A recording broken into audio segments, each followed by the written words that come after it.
예, 권세 없이 승리 없다. 권세 없이 승리 없다라는 제목으로 하나님 말씀 증거하도록 하겠습니다. 지금 표적이 나오는데 세 가지 표적을 봤죠. 첫 번째 표적은 가나에서 벌어진 건데 혼인잔치 기적. 또 두 번째 표적은 역시 가나입니다. 왕의 신하의 아들을 고친 거. 그리고 나머지 모든 건 다 예루살렘입니다. 예수님 사역이 주로 갈릴리였지만 요한복음은 보충적인 내용이라서 그런지 모르지만 예루살렘에서의 기적들을 많이 보여주고 있습니다. 세 번째 기적부터가 이제 예루살렘에서 벌어지는 일들인데 38년 된 병자 베데스다 목가에서 38년 된 병자를 고치는 표적을 행하셨습니다. 표적은 사인이기 때문에 메시지가 있다 그랬죠. 오늘 깊은 메시지가 이겁니다.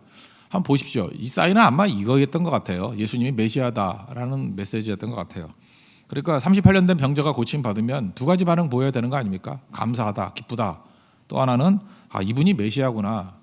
이사야 35장 5절 6절 보니까 메시아의 특징에 대해서 이렇게 설명을 하는데 맹인이 눈을 뜨게 되고 못 듣는 자가 듣게 되고 저는 자가 사슴같이 뛰고 말 못하는 자의 혀는 노래한다. 이거 있으면 이게 메시아다 그런 뜻이거든요. 이사야 35장에 나오는 메시지인데 이거 모를 리가 없잖아요. 그래서 기뻐하고 메시아가 오셨구나 이렇게 반응을 보여야 된다라는 거예요. 근데 엉뚱한 데 관심을 갖죠. 안식일 어겼다. 본질을 놓치는 거 아닙니까? 왜 이런 일이 벌어진다 그랬어요? 굳은 생각의 틀, 어떤 프레임에 갇혀 있는 모습이라는 것입니다. 근데 여기서 끝난 게 아니에요. 그때 예수님이 뭐라고 대답하시냐면 17절에 보니까 아버지께서 일하시니까 나도 일하신다 이렇게 말씀했습니다. 그때 더욱 열받은 거예요. 이거 안식일만이 문제가 아니구나. 예수님이 하나님을 친아버지라 그러고 하나님과 동등으로 여겼다. 18절 얘기 아니에요. 그래서 완전히 죽이기로 작정한 내용이 나온다는 것입니다. 그러니까 이건 사실은 예수님이 메시아다라고 하는 것을 거부하는 거죠. 그 얘기라는 것입니다. 그러니까 세 번째 표적은 예수님이 메시아라는 거예요. 그럼 여기서 우리 안식일에 대해서 짧게만 보면은요, 안식일은 쉬는 거라고 생각하죠. 단어 때문에 그런 것 같아요. 안식 그러니까 안식하는 게 안식일인지 아는데 안식일도 일하는 겁니다. 어떤 일을 하는 거냐? 하나님께서 일하시니까 나도 일한다 그랬잖아요. 그러니까 우리의 일이 뭐냐면 먹고 사는 일이 아니고 좀 다른 거죠. 하나님이 일하신 건 창조 사역이었습니다. 창조하시고 난 다음에 예수님과 함께 지금도 일하시는 게 뭐냐? 구원 사역이에요. 그래서 교회에서는 사역이란 말을 많이 쓰잖아요. 사역이 일하는 거거든요. 그러니까 주일에도 해야 될 일이 뭐예요? 구원 사역이에요. 그게 구원 사역. 구원시키기 위해서 일하는 것입니다. 그래서 하나님과 예수님께서 삼일체 하나님께서 일치된 마음으로 이제부터 하시는 모든 일이 뭐냐 하면 구원 사역이라는 거예요. 그래서 우리가 하나님의 일을 한다는 게 뭐예요? 그게 구원 사역을 한다는 거예요. 하나님도 일하시고 계시니까 여전히. 그래서 안식이란 게 뭐냐 하면 내가 먹고 사는 것들, 무엇을 먹을까, 무엇을 마실까, 무엇을 입을까 하는 것들만 가지고 일을 했는데 이제 안식일은 뭐 하는 거예요? 구원 사역에 초점을 맞춰서 일하는 것이다. 그거를 말하고 있다는 것입니다. 그래서 20절에 보니까 이렇게 말씀하시죠. 아들에게 다 보이시고 그보다 더 큰 일을 보이사. 이제 구원 사역이 하나님의 일인데 구원 사역의 클라이막스가 뭐냐면 더 큰 일이에요. 감 잡으시죠? 더 큰 일이 뭐겠어요? 십자가 지시는 일. 그 십자가 지시는 일. 그러니까 십자가로부터 모든 사역이 다 이제 시작이 된다는 것입니다. 십자가가 있으니까 부활이 있고 부활이 있으니까 승천이 있고 승천이 있으니까 하나님의 통치가 있고 보좌 좌정에서 통치가 있고 또 통치가 있으니까 장차 재림하셔서 심판하시는 게 있잖아요. 그러니까 이 모든 것의 출발이 뭐예요? 구원의 완성이 십자가로부터 시작된다. 그래서 더 큰 일 이렇게 얘기한다는 것입니다. 그러니까 예수님께서 십자가를 통해서 하나님께로부터 권세를 부여받았어요. 오늘 본문을 보니까 세 가지 권세를 얘기하고 있습니다. 21절부터 23절까지인데 21절을 보십시오. 아버지께서 죽은 자들을 이렇게 살리신 같이 아들도 자기가 원하는 자들을 살리느니라. 첫 번째 권세가 뭐예요? 살리는 권세. 22절 아버지께서 아무도 심판하지 아니하시고 심판을 다 아들에게 맡기셨으니. 두 번째는 어떤 권세예요? 심판하는 권세. 심판의 권세. 세 번째 이는 모든 사람으로 아버지를 공경하는 것 같이 아들을 공경하게 하려 하심이라. 공경. 이게 영어 성경 보니까 아너라고 나오는데 아너. 이거 영광이죠. 영광을 받을 권세. 그러니까 십자가를 통해서 하나님께서 예수님께 주신 권세가 있다라는 거예요. 살리는 권세, 심판의 권세, 영광 받을 권세. 여러분 권세가 있어야 됩니다. 권세 없이 절대로 일 못하죠. 권세 없이 무슨 승리가 있습니까? 요즘에 그 월드컵 하고 있는데 제가 그랬어요. 그렇게 뭐 예측을 하지 않습니까? 나름대로 재미로 하는 거죠. 뭐 맞을 수도 있고 안 맞을 수도 있고 한데 저는 그 크로아티아가 이렇게 잘할 거라고 그렇게 얘기를 했어요. 우승까지도 할 것 같다고. 근데 사람들은 의아하게 여기더라고요. 그 왜 그러냐면은 뭐 제 아마추어 평가예요. 축구는 그 단체 경기 아닙니까? 근데 보니까 이 팀이 원팀이에요. 쭉 하는 거 보니까. 그리고 스타가 없어요. 모드리치를 하는 한 사람 빼놓고 별로 스타도 없어요. 근데 모드리치가 미드필더예요. 미드필더는 자기가 골 넣기보다 이렇게 패스해 주는 사람이거든요. 그러니까 스타 플레이어가 도움이에요. 그러니까 이 팀은 이렇게 튈 리가 없어요. 그죠? 그리고 이게 좀 작은 나라에서 그런지 모르지만 애국심도 있는 것 같고 뭐가 이렇게 하나 녹아드는 그런 게 있어요. 그래서 당장은 잉글랜드하고 보니까 잉글랜드는 아시죠? 뻥축구니까 뭐 이렇게 힘은 있는데 2% 부족해. 그래서 막판에 뭔가 빠질 것 같아. 느낌이에요, 느낌. 그래서 이렇게 대충 맞았는데 이제 맞은 것 같고. 그 다음에 사실은 전력상으로 본다 그러면 프랑스하고 벨기에가 최고죠. 그 이름 한 사람 한 사람 면면을 보십시오. 그건 뭐 세계에서 선발한다 그래도 한 팀 모을 정도의 팀이에요. 그러다 보면 약점이 뭐죠? 팀 안에 라이벌들이 다 있는 거예요. 자기 팀 안에 라이벌이 있는 거예요. 이게 클럽에 가면 다 라이벌들이에요. 그래서 그냥 이기기만을 목적으로 한다 그러면 원팀이 되겠지만 이제 결승까지 가고 뭐 이렇게 되면은 사심이 슬슬 드러나기 시작할 거라고. 그죠? 특별히 제가 넣으면 안 돼. 뭐 이런 마음이 슬금슬금 올라오기 시작할 거고. 그래서 제가 볼 때 오히려 약해질 수 있지 않나 그런 생각을 했어요. 맞거나 틀리거나 하는 거죠. 근데 제가 이걸 왜 이렇게 얘기를 하냐면은 승리를 위해서는 권세가 있어야 되는데 두 가지 권세의 싸움이에요. 원팀이라는 권세, 하나 될 수 있는 파워, 그죠? 이게 이기느냐, 아니면 개개인의 탁월성, 그죠? 한 사람 한 사람의 탁월성도 파워잖아요. 그 파워가 이기느냐. 저는 아무리 봐도 그저 이렇게 원팀이 주는 파워가 더 강할 거다라는 생각이 있고 또 그랬으면 좋겠다라는 소망도 있는 거죠, 그죠? 어쨌든 간에 이렇게 말할 수 있는 이유가 뭐예요? 맞거나 틀리거나 그게 중요한 게 아니고 이렇게라도 표현할 수 있는 일이 뭐죠? 승리는 권세에서 온다는 거예요. 권세 없이 승리 없다는 것입니다. 그래서 예수님의 십자가를 바라볼 때에도 그냥 감정적으로 바라보면 안 되고 십자가가 주는 권세가 뭔지를 알아야 된다는 거예요. 살리는 권세죠. 그러니까 우리 가운데 죽어가는 것들이 얼마나 많습니까? 우리 목회라는 게 죽어가는 사람들을 보는 거 아니에요? 그럴 때 예수님의 십자가를 말씀 증거하고 예수님께서 죽은 자를 살리는 능력이 있다. 그럴 때 절망에서 살아나게 되고요. 질병에서 치유함 받게 되고 어떤 사람은 완전한 불신에서 다 죽게 된 상황에서 일어서게 되게 되는 걸 봅니다. 권세가 있기 때문에 그래요. 그리고 예수님의 권세는 심판의 권세거든요. 여기서 끝나는 게 아니에요. 그죠? 백보자 심판이라 그러죠. 하나님의 심판 때 우리 다 서게 됩니다. 그런 권세가 있어요. 예수님은 심판의 권세가 있습니다. 그리고 예수님은 영광 받으실 권세가 있죠. 빌립보서 2장에 보니까 하나님께서 그를 지극히 높여 모든 이름 뛰어난 이름을 주사 하늘에 있는 자들과 뭐 땅에 있는 모든 것들을 그 앞에 무릎 꿇게 하시고 예수 그리스도를 주라 시인하여 하나님 아버지께 영광을 돌리게 했다. 이런 말씀이 나오잖아요. 예수님께 영광 받을 권세가 있다는 거예요.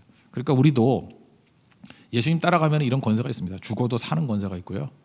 심판에서 구원받는 인정받는 권세가 있고요. 그다음에 영광스러운 곳으로 나아가는 권세가 있다는 것입니다.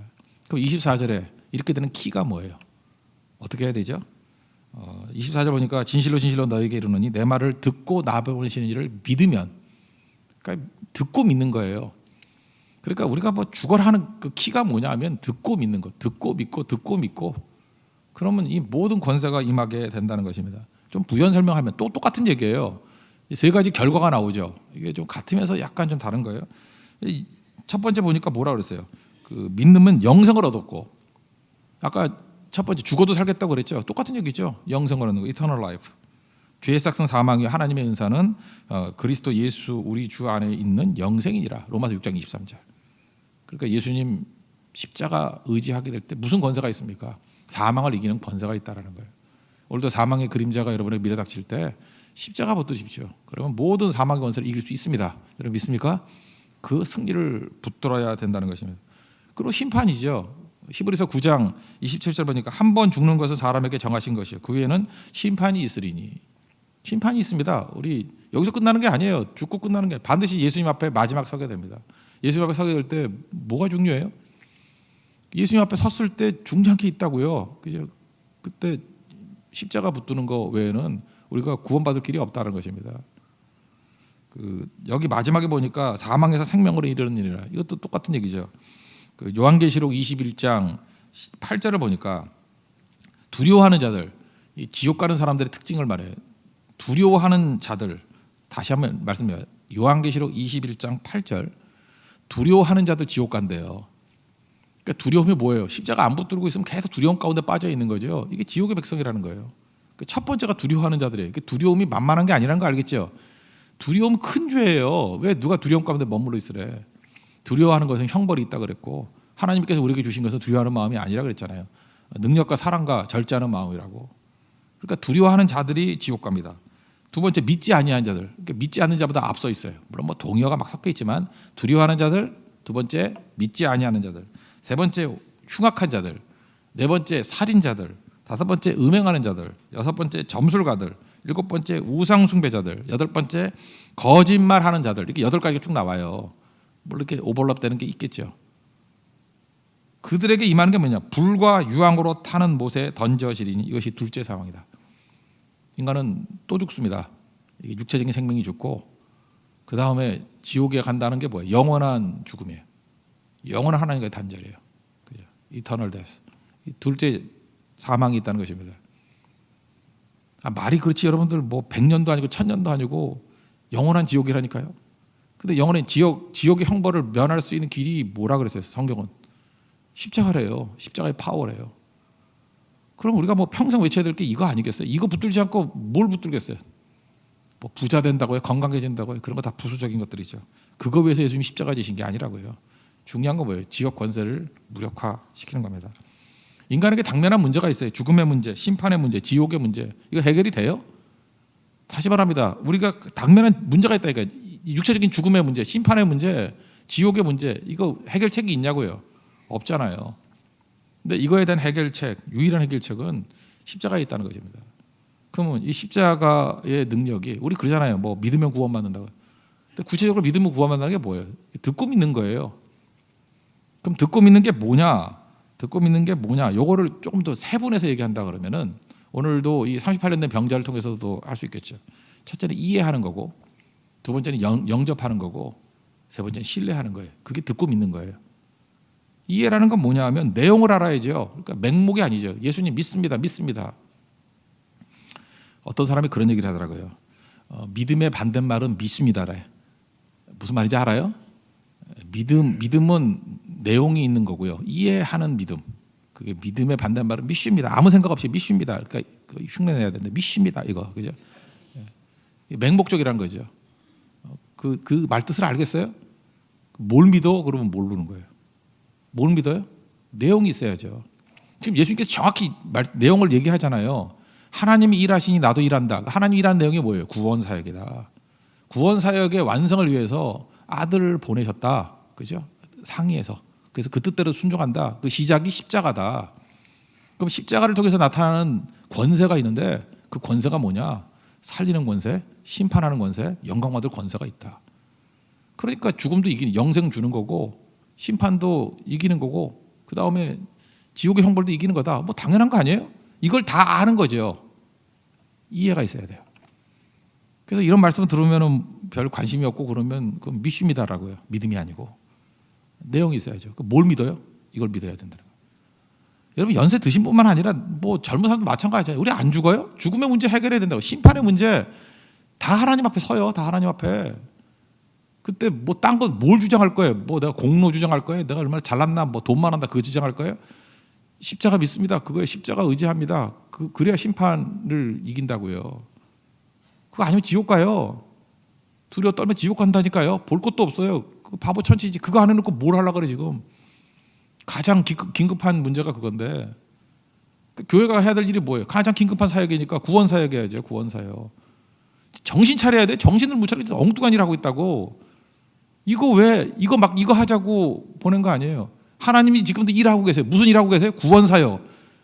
예수님이 지금 무슨 일하고 계세요? 구원 사역. 우리에게 원하는 사역이 뭐예요? 구원 사역.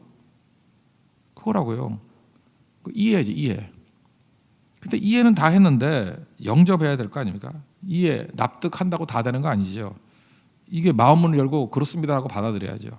요한복음 1장 12절 영접하는 자 그 이름을 믿는 자들에게는 하나님의 자녀가 되는 권세를 주셨으니 또 요한계시록 3장 20절 보니까 문 밖에 서서 두드린다. 누구든지 내 음성을 듣고 문을 열면 내가 그에게로 들어가 그와 더불어 먹고 그는 나와 더불어 먹으리라.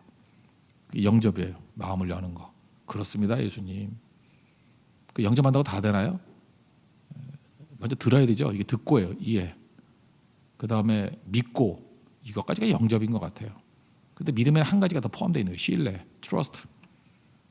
트러스트라는 건 뭐냐면 내가 주인 삼은 모든 걸 다 내려놓고 예수님을 주인으로 삼는 거예요. 뭐 신뢰라는 건 이거죠. 외줄타기, 뭐 줄타기가 있다고 합시다. 줄타기.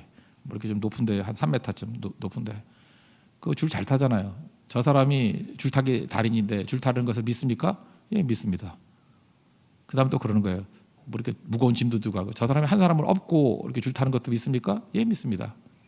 세 번째, 그럼 네가 탈래? No. 이 사람은 이해도 하고 영접도 했어요. 그 사람이 능력이 있다라는 거. 근데 뭘 못했죠? 신뢰를 못했어요. 신뢰는 내 몸을 던지는 거예요. 그래서 능력이 안 나타나요. 권세가 없어요. 그래서 승리도 없어요. No power, no victory. 신뢰죠. 그래서 뭐 신뢰하자 외칠 것도 없어요. 이해, 영접, 신뢰. 그 알라딘 얘기 맨날 했잖아요. 알라딘하고 그 자스민 공주 뭐 절벽으로 쫓기는데 군사들에게. 근데 양탄자를 타야 되는데 말이 양탄자지 그게 쉽겠어요. 여러분 생각해보세요. 이렇게 헬기가 와도 이렇게 딱 올라타기가 쉽지 않아. 이렇게 옆에 창문 보이면 무섭잖아. 고소공포증이 생기고. 양탄자는 안전벨트도 없잖아요. 바람에 날리면 어떡할 거야. 여러분 양탄자 탈 것 같아요? 양탄자로 이렇게 날아간다 그러면 물론 그러니까 많아지. 그러니까 뭘 믿고 타? Do you trust me? 나 신뢰하니? 나 믿니? Yes. 예, 그죠? 예. 그리고 올라탔을 때 그때 그 사랑의 완성이라는 거 아니에요. 신뢰라고요. 그래서 우리가 굳이 하나님 앞에 마지막 보일 내용은 물론 전 단계가 있어야 돼. 이해, 영접, 주님을 신뢰합니다. 신뢰는 맡기는 거예요. 베드로전서 5장 7절 염려 다 맡기라고. 그가 너를 돌보신다고. 하나님이 책임져 주신다는 거예요. 가족같이 여긴다 그런 뜻이거든요. 하나님 앞에서 이 모습이 있는 믿음의 신실한 종 되기를 바랍니다. 그래서 결국은 권세가 있는 건 듣고 믿는 거예요. 여러분 무력한 성도 되지 마시고 권세 무장이에요. 권세.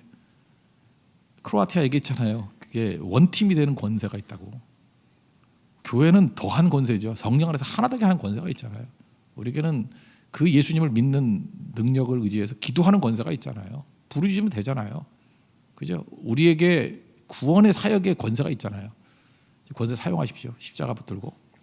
그래서 살리는 자, 심판을 이기게 만드는 자, 영광이 임하게 만드는 우리 하나님의 신실한 종 되기를 축원합니다.